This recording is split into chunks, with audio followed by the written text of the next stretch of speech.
there's a lot of maybe misinformation, confusion around what happened with CTX and your Board of Regents and the vote to leave the Concordia University system. And some people say, is that something that a university, a Concordia, can actually do? So Don, Kristi, whoever would like to jump in, thanks so much for chatting with me today. So you want to start with whether we can do it or why we did it? In February of 2021, right, Kristi? No, 2022, February 2022. Yes, because in February 2021, we said we could not support 703. In February of 22, we sent a letter to the LCMS Board of Directors saying we would like to engage in a conversation about governance.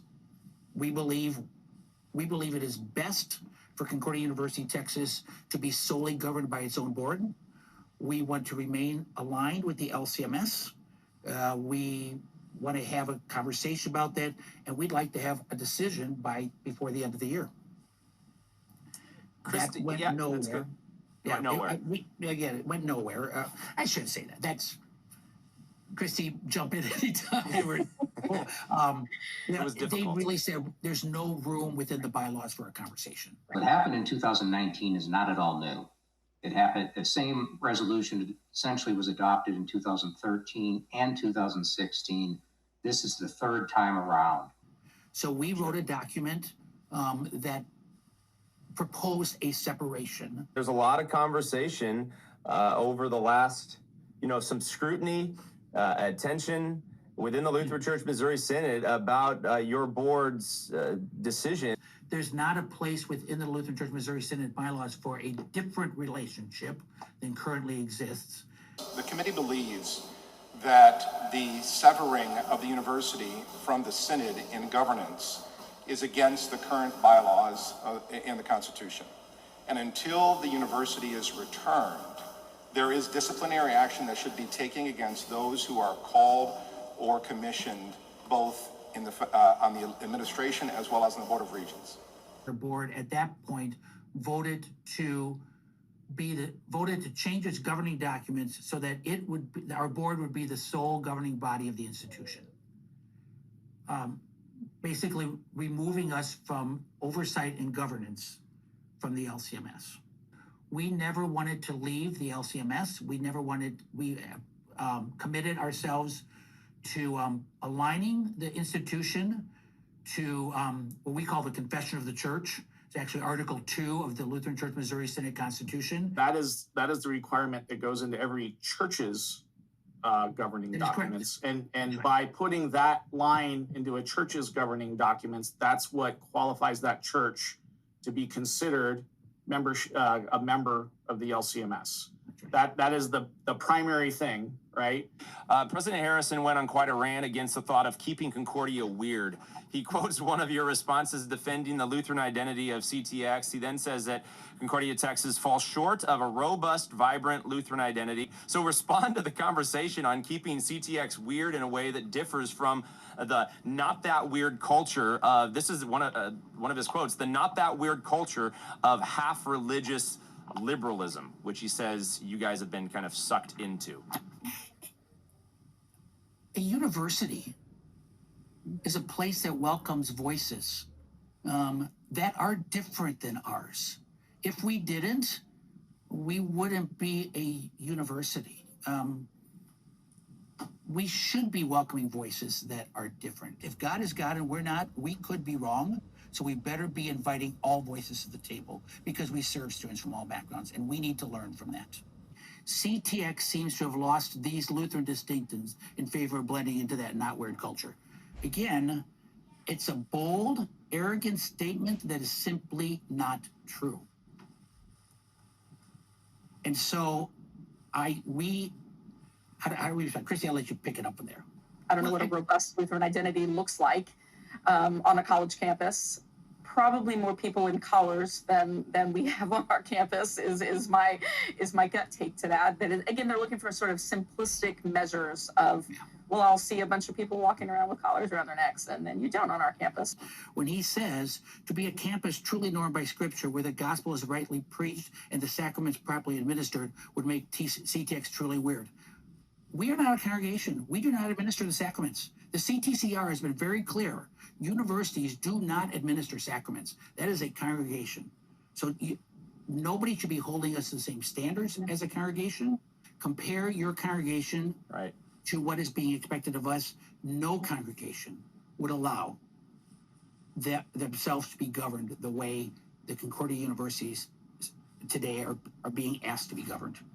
I believe it was early on in this process that Mike Newman began to use the phrase District President of governed Texas. more like it, District President of Texas, thank you, that it was governed more like a congregation. Our board will all be members of a Lutheran Church Missouri Synod congregation. The difference is all of them will be chosen by our board rather than having some chosen from the district and some chosen from the synod in convention. Which, to be That fair, is- is exactly how typical church operates. It's going to sound very similar, right? Yeah. The board made the decision in November to become the sole governing board. We know what 703 has said publicly. What we don't know is what 703 might be preparing to value pieces that we added on as what we at the time called aspirational values, are trust and courage. Before the board of directors adopted what was then a revised final version from the 703 committee, the university presidents approached the president of the synod, myself as chairman of the 703 committee and representative of the board of directors, and CUS, and said in very general terms, they had some big ideas that they thought should be considered before anything was finalized. Board of directors said, okay, let's talk. If I there's can one only word right imagine. now, hold on, Jack. If Yeah. there's one word that I'm praying for, it's trust, man. Because all of these resolutions are being cultivated in a season of a lack of trust. Within our church body, especially, I think when bylaws control the behavior and actions of people, and especially bylaws that, and I've used these terms publicly, poorly conceived, poorly written, and often poorly executed. It's hard to develop the trust because trust only comes through conversation, right? Bernard Bull, advisory delegate and president of your Concordia University, Nebraska. I'd like to simply offer a new president's perspective on this experience. I started at Concordia 2 years ago and was delighted and blessed to find the incredible brotherhood among the presidents of the Concordias.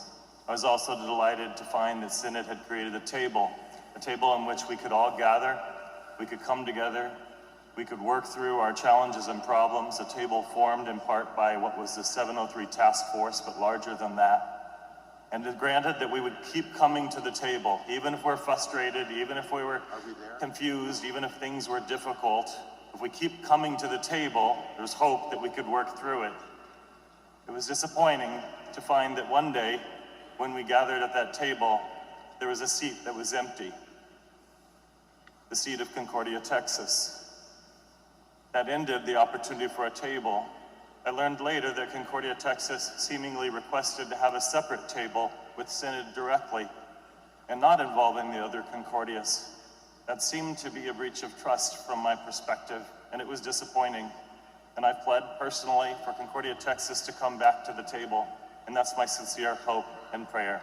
Thank you. Thank you. Can we do this? Clearly our board believed that it can.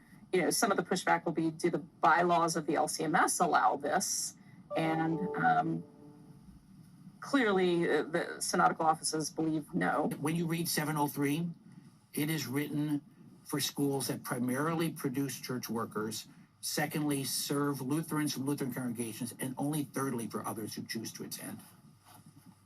Wow. If you go back to the inception of most or all of the schools, they were created primarily, if not exclusively, for church work preparation, for pastors, teachers. That has changed over time.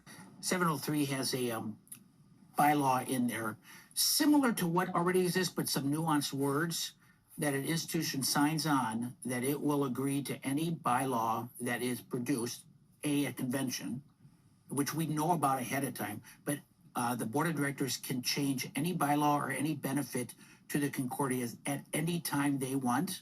There are 2 resolutions out there right now coming from South Wisconsin District and I think Wyoming District that calls either for the removal of those appointed board members or eliminating them having the ability to vote on the board. I think those are going to make it pretty far in some way, shape, and form.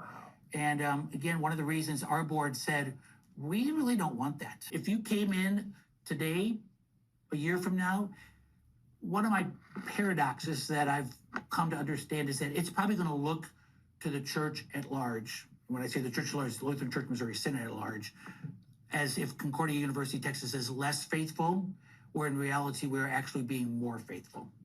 Yeah, can you explain And that? in some ways, it will look like we're pulling farther away, but in reality, we are coming closer.